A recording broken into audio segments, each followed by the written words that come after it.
Hello, everyone, and welcome back to the latest edition of the Jake's Take with Jacob Elyachar Podcast. I'm your host, Jacob Elyachar, the chief content producer and writer of jakestake.com, a pop culture entertainment news website. If you're listening to this on our audio platforms, please give us a 5-star rating, and please don't forget to subscribe. I am so thrilled to welcome this talented actress and dancer. You may have seen her on American Crime Story, The People vs. O.J. Simpson, The Big Bang Theory, Criminal Minds, and General Hospital. She also portrayed Squeak on the first national tour of Oprah Winfrey's The Color Purple, and originated the role of Liz on Surf the Musical at Planet Hollywood. But now she is Trish on That Girl Lele, which can currently be featured on Netflix and Nickelodeon. Please help me welcome the fabulous Tiffany Daniels to the podcast. Hi, thank you so much for having me, Jacob. It's a pleasure to be here.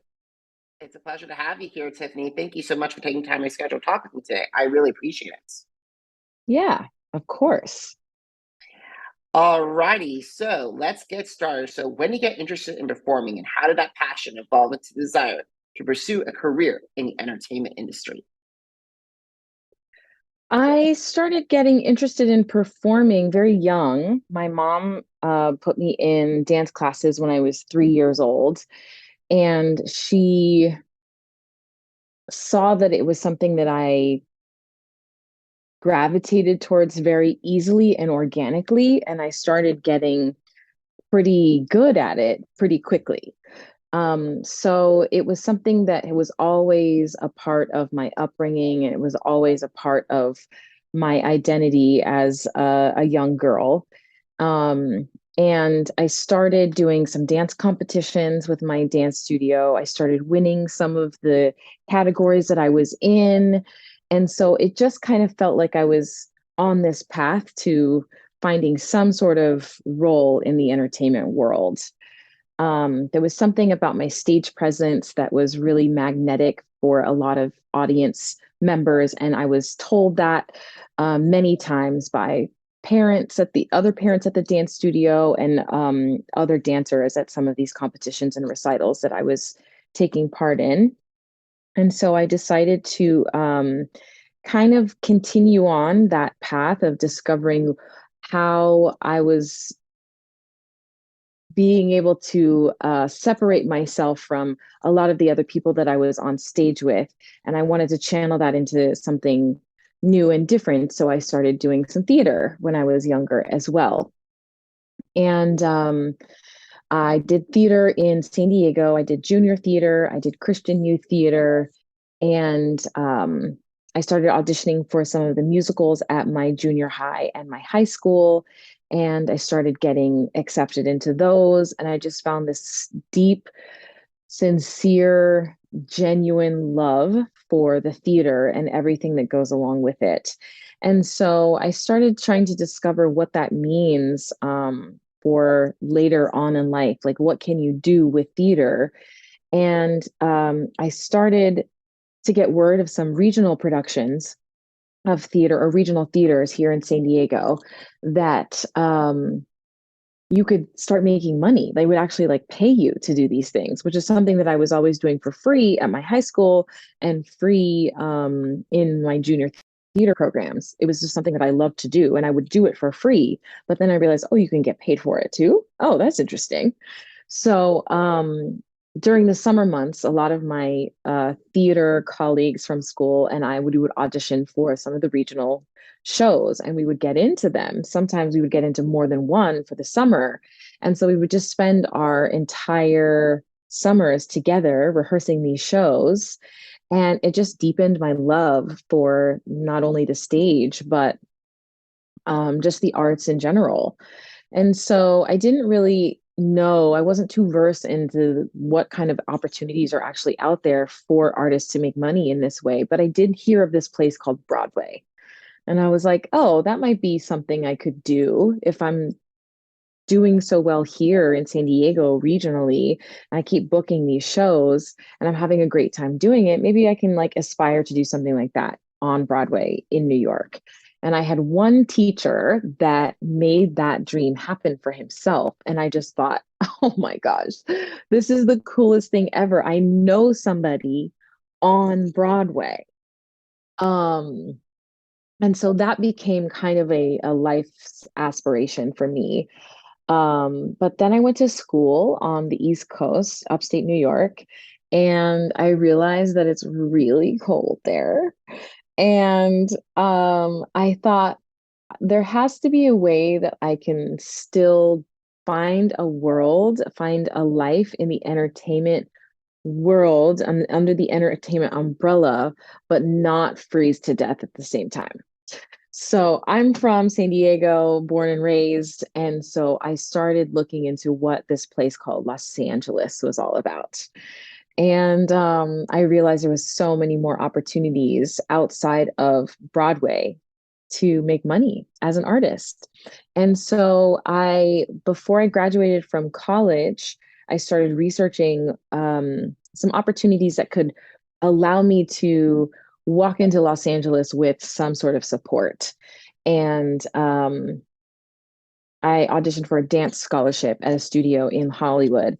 And they audition a few hundred people every year for this scholarship, but they only hand it out to 20 students. And I was one of the 20 that actually received it for that year. And so that was my ticket into Los Angeles and um, my instant community of people and like-minded individuals that were trying to figure out exactly what it means to be auditioning in Los Angeles and what it means to be looking for opportunities to get yourself onto the big screen and onto the TV screen as well. So it was just something that I had like naturally followed my path and my passion. And it led me to Los Angeles and having a really incredible network of people to help get my foot in the door. And so that's kind of where it started. I say that's incredible because the thing is, I am a junior high and high school theater geek, so kudos to that. So I've Yeah. done, and it's amazing that you found success through that, and also the scholarship as well. Because the thing is, we go through. There's a lot of people in the dance world that go through shows like America's Got Talent, So You Think You Can Dance, and Roller Dance, and shows like that to get their foot in their door. But however, I give you a lot of kudos for going through the hard way and using this going from scholarship and then going to all these different things that you move in your career. Yeah, thank you so much. Yeah, I came to Los Angeles at a time when those things, those catalysts into the industry did not exist yet. So I was surrounded by people that were still just in the grind of it all, trying to figure it out moment by moment, audition by audition. Um, so yeah, thank you. I appreciate that. You're so welcome. So besides your act for acting and dancing, you also have a huge resume regarding some of the stuff. Like I saw Big Bang Theory, I've seen American Crime Story, oh the People versus O.J. Simpson, Sit in Port Charles on General Hospital, and of course, how can we? And of course, it's the Mini Project with Mindy Kaling. So, well, how have been some of the lessons that you learned from those sets that helped you grow as an actor? Yeah, I think every single opportunity that I've ever been given, I have made sure to find and take away a lesson from the experience. Sometimes you are just thrown into a mix, especially when you're a co-star and you have 5 lines or less. Like you're really just an informational character to help the story progress along. It's not really about you at all, which is a lesson in itself to learn and take away. But The People versus O.J. Simpson was one of my very first co-stars. I would say probably first two or three in Los Angeles, and it's a huge show, a huge production. Anything Ryan Murphy does, I think, is pretty epic and huge. So it was a really wonderful confidence boost to know that I was even accepted into the world, even in a small, tiny little role. But the biggest takeaway that I got from that experience was, yeah, the scene that I was doing was really simple. It was a reporter scene. There was a bunch of like fake cameras up. Um, and we were interviewing one of the main characters on screen. And when it came time to shoot my scene, there was no real time for like blocking, no real time for rehearsal, no real time for anything like that. And Ryan Murphy was actually directing that episode. And what an honor to be in his presence. But I was looking to him to guide me and direct me into where he wanted me to go and where he needed me to stand and like where he needed me to deliver these lines. But I really wasn't given any of that direction. And so in an instant, I just had to kind of make um creative judgment for myself and like I think this is where I would stand, this is where I would like to be, this is where I think that I would like to deliver these lines, and I hope that like the cameras and the lights are able to catch me. But I was given like minimal direction on what to do, and I just inserted myself into the spot where I wanted to be and I felt was right, and I just had to go with my gut. And we shot it maybe 2 or 3 times and then they moved on. And I was like, as soon as they started moving on and moving the cameras and like moving to the next space, I was like, did I do it? Was I good? Like, I don't know. I have no idea. But it was my first real chance and first real opportunity to just be like, no, you got this. Like, you're here for a reason. You know what you're doing. Ryan Murphy doesn't need to tell you what to do. So just handle your business, girl, and you got it. And then I moved on with my day, as did they. And it was a really great takeaway for me. And that's the thing, and I'm so happy about that because the thing is, it's amazing when someone like a Ryan Murphy trust doesn't give you a word, but trusts you directly. That makes you feel a whole lot better as an actor. 1000%. And especially as an actor on the rise and an up and coming actor, really, like you're just figuring all of this out with every single job. So I still felt so green in that moment and in that opportunity. But when I left there, maybe I was a little more on the like turquoise and not so green. That's great. And also, I want to bring up something because my mom's a fan of General Hospital, Oh, so it's yes. great to have someone on here from who had experience in Port Charles. And I've been listening to all the interviews. I have Robert Palmer Watkins, who played Tracy Quartermain's son, Dylan, earlier on this year, earlier back last year, and he told me about how fast that place is. Yes. Working in the soap opera world is intense because they are probably shooting maybe 100 pages a day, which is incredible that they're able to do that. But once I stepped into the machine of actually how it's filmed, I was able to kind of see why they were able to make it happen on such a fast pace, in such a fast paced way. You, as an actor on a soap opera, you are given so much material. And sometimes you're not given the material with like an extensive amount of time to learn it. Um, but there are also like no marks. There's no marks for the actor. There's no come in and like hit this mark. You have to be smart about it as an actor. And in like a short rehearsal, they come in, they kind of get a gist of what's happening and where you're going to be. And you have to kind of create your own marks. Like, I'm going to use this right here as where I stop, and I'm going to use this right here as where I stop from this camera. So you have to use marks within the room. It's almost like theater, it's almost like stage. Instead of having somebody come down and put a little piece of tape where you actually know exactly like this is where I need to hit this mark. So this light is hitting me right here and this light is hitting me right here. The soap opera world, you just got to go. There's also no such thing as what is it called? Apple boxes. And apple boxes are those things that actors sometimes stand on to make yourself a little taller, so that you can like even out the height difference between you and your counterpart in the scene. There's no such thing as apple boxes. They don't have time for that stuff. So I'm a pretty short person, and the girl that I was covering for the day on General Hospital is a lot taller than me. And so the scenes that I was playing, they just played like a little different because I was playing the police commissioner of the town, and I was arresting people and reading them their Miranda rights, but I'm like a foot shorter than them. So it was really I'm hilarious. I definitely know how that feels as well. I'm definitely one of the shortest guys in my gym. So you talk a lot of I want to leave the world quickly, briefly leave the world of television to talk about theater because you mentioned live theater and you Yeah. had the opportunity to play Squeak in the first national tour of Oprah's Color Purple and Hmm. Lorraine on Jerry Mitchell's production of Hairspray, one of my all-time favorite Broadway shows. And then you had Yeah. the opportunity of originating the role of Liz on Surf the Musical at Planet Hollywood. So, what were some of your favorite memories participating in these productions?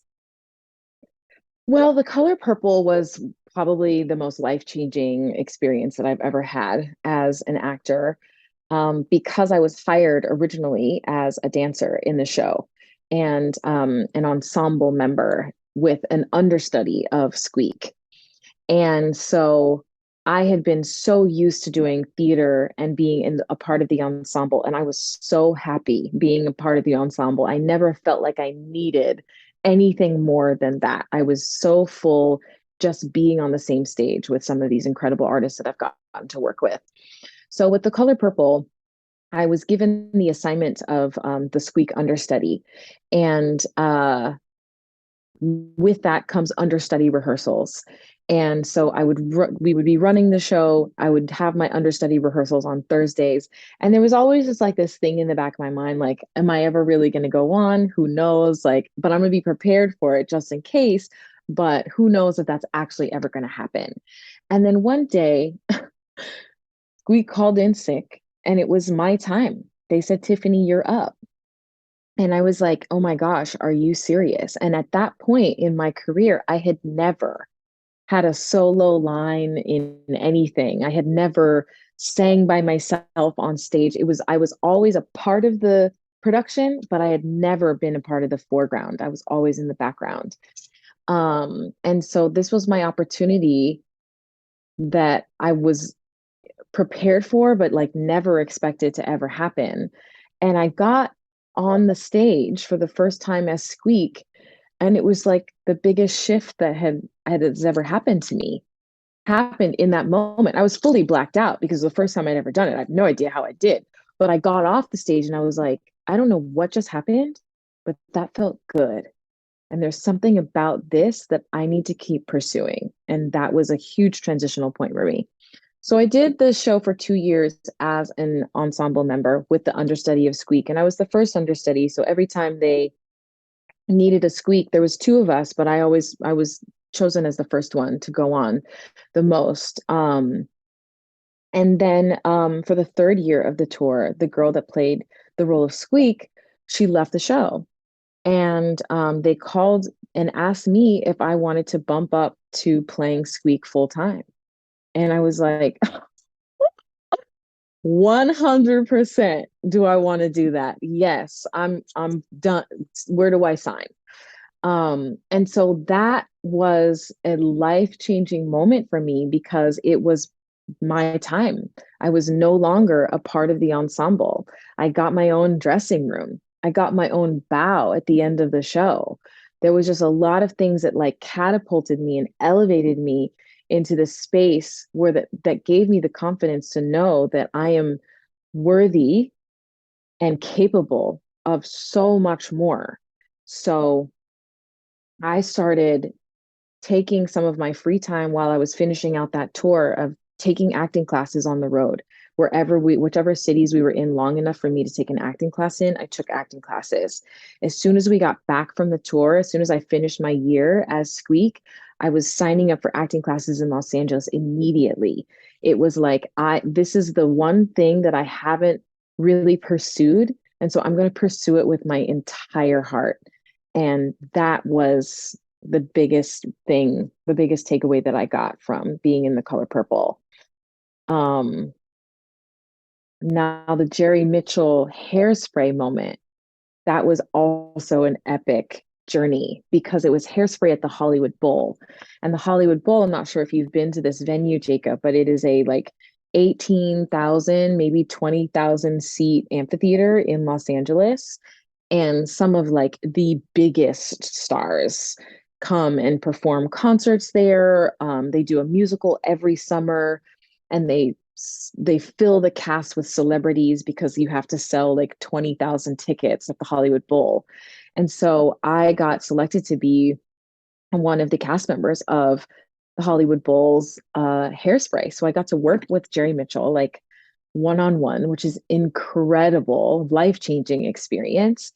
And I got to do theater, but on this like grand epic way. Because like when are you ever in a Broadway show or a Broadway house or a regional house that seats 20,000 people? That's a lot of energy coming at you as a cast member.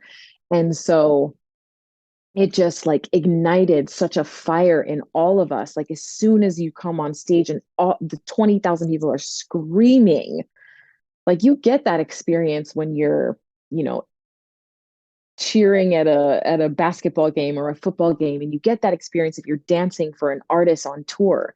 But like when do you ever get that experience doing a theatrical production of a musical? So that was just a mind-blowing experience. And I'm super thankful that I got to do that. And that's incredible because the thing is, I know about the Hollywood Bowl. I've seen a lot of videos about it, but I've never gone to it. But it is one of the most important theaters in the country. Yeah, and having an opportunity to step foot on that stage in any capacity is a blessing and a gift. And so I'm super thankful that I've been able to check that box off my list. I'll do it again, don't get me wrong, but I'm glad that I got to do it at least once. Awesome. And in addition to that, you also had not just television, not just theater, but now we're talking the film because La La Land was probably one of the greatest dance musicals of the Yeah. 2010s. Yes, La La Land, also another beautiful experience I'm so thankful for. So I had worked with the choreographer Mandy Moore on a show on Nickelodeon called The Fresh Beat Band. I had done like 12 or so episodes as a dancer with Mandy. And so we had established a really great working relationship. And so she had called and asked if I would be a part of the skeleton crew of building the some of the dance numbers for La La Land. And the skeleton crew is just like, you know, 20 dancers or so that she can use to like see how it's all going to fit and see how it's all going to work and like how are we going to make this work? And we just kind of like learned a bunch of different pieces and were able to show the executives of La La Land what Mandy's vision was. And we were able to kind of bring that to life for her. And then, you know, graciously, she put all of those skeleton crew dancers in the movie as well. And she selected each each of us for which scenes that she wanted to be in. And I was fortunate enough to get into that traffic scene, which is the opening scene of the movie. And it's also one of the most iconic, too. Yes. I mean, and there was, I think I can say this, but there was like a few weeks, there's a little trivia, a few weeks where that traffic scene after we had already filmed it was like not going to be in the movie. And so I don't know what kind of conversations were had in regards to that, but I'm so glad that it made it in the movie because like what is a movie about Los Angeles if you don't talk about the traffic? Oh, believe me, I've had stories about being in the 405 and a couple of for like when I visit Los Angeles as well. But like, I'm hoping to make a 2020 trip this year. But the thing is, my folks said who when they said they respected me because I drove on the well they the 405 multiple times in over the past Yeah. couple of years. Yeah, it's serious. It's so legit. I mean, that scene was so beautifully done and so accurately done as well. I mean, we don't ever stand on top of our cars and start breaking out into choreographed dance in Los Angeles, but it was a really beautiful way to start the movie. Awesome, awesome. So we got to talk about, we got to head over to That Girl Lele because it's currently on Nickelodeon, it's Netflix. So it's amazing that you go from dancer to now you play Trish, Sadie's mom. So how did Yeah. you get interested in, how did you hear about the series? Well, it was actually just another one of the auditions that came in through my wonderful and supportive and incredible agents. I had been working, I was on like a roll of booking some great roles on TV. And this was a pilot, I guess we can call it pilot season that it came through. It was towards the end of pilot season in 2021. Um, and I was working so much at the time that this pilot came in. And like most of the time, auditions, there's a pretty quick turnaround that's required, 24 to 48. Maybe if you're lucky, you get like 72 hours to generate a self tape. But this one, they gave us 3 weeks. Nickelodeon, it was an untitled David A. Arnold project. And I was like, I have so much other stuff on my plate. I'm not even going to look at this for a second. But when I finally had the time to sit down and look at it, it was a really fun role because the parents, Trish and Bryce, they are jingle writers as their profession. And so there was that within the pilot audition script, there was a jingle that you needed to create a melody for. And so that just was like, oh, wow, this is really fun because it gives us an opportunity to not only act, but like sing and show off that skill set as well. And like to make up your own jingle, like there was just so much artistic freedom there that I realized why they gave us 3 weeks because we needed to make up a song. And there was just something really exciting about having a job that I could do more, utilize more than one of my skills. The thing about the job was like the breakdown said Trish is a mother of two, a like 15-year-old and a 10-year-old. And I've just gotten so many compliments throughout my life about how young I look that I've just kind of adopted this. I'm not old enough to play anybody's mom unless they're like a baby on camera.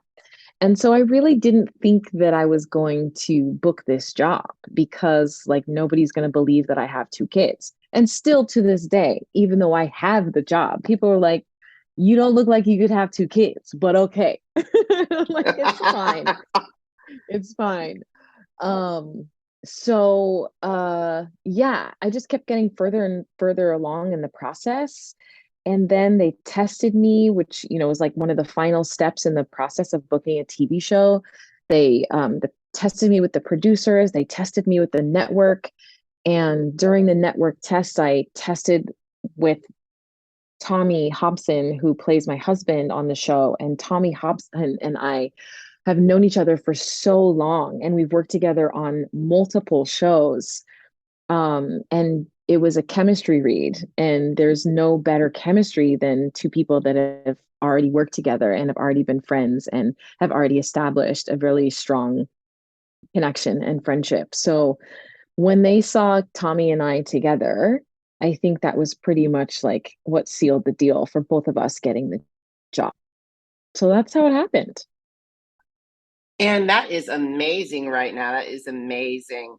Really quickly, because we got to start wrapping up our conversation. What Yeah. advice would you have to actors who want to pursue this career?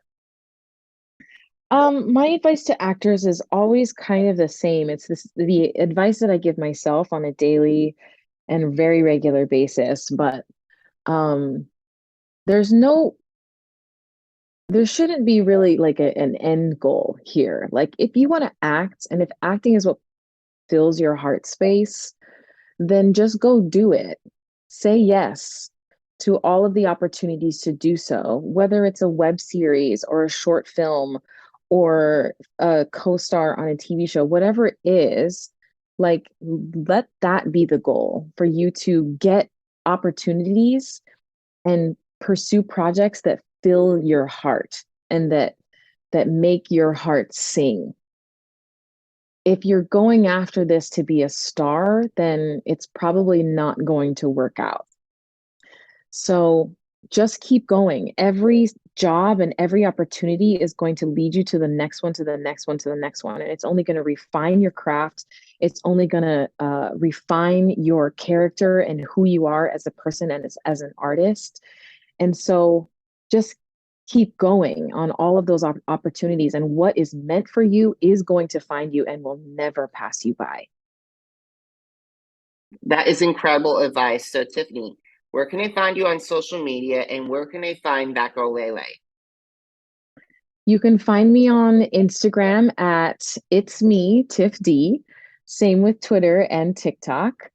And Lele is streaming on the Nickelodeon app. And we are also streaming on Netflix, the first season.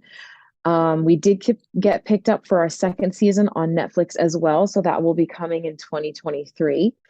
And I think I heard a rumor of Paramount Plus too, but don't quote me on that.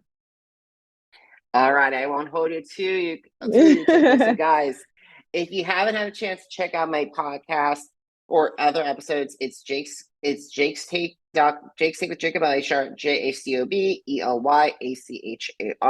We're on Apple, Google, and not to mention iHeart, and Speaker and Spotify. So check out us there. Are you on social media? I'm on social media too: Facebook, Instagram, Twitter, and YouTube. Jacob Elyachar, JACOB Now, for more interviews and more content, head to jakes-take.com. Once again, jake-take.com. Thank you so much, Tiffany, for taking time out of your schedule for talking with me today. I really appreciate it. Thank you so much for having me, Jacob. It was so much fun to talk to you, and I wish you all the best and a very happy holiday season. Thank you, Tiffany. And guys, thank you so much for listening, and have a great one. Goodbye, everybody.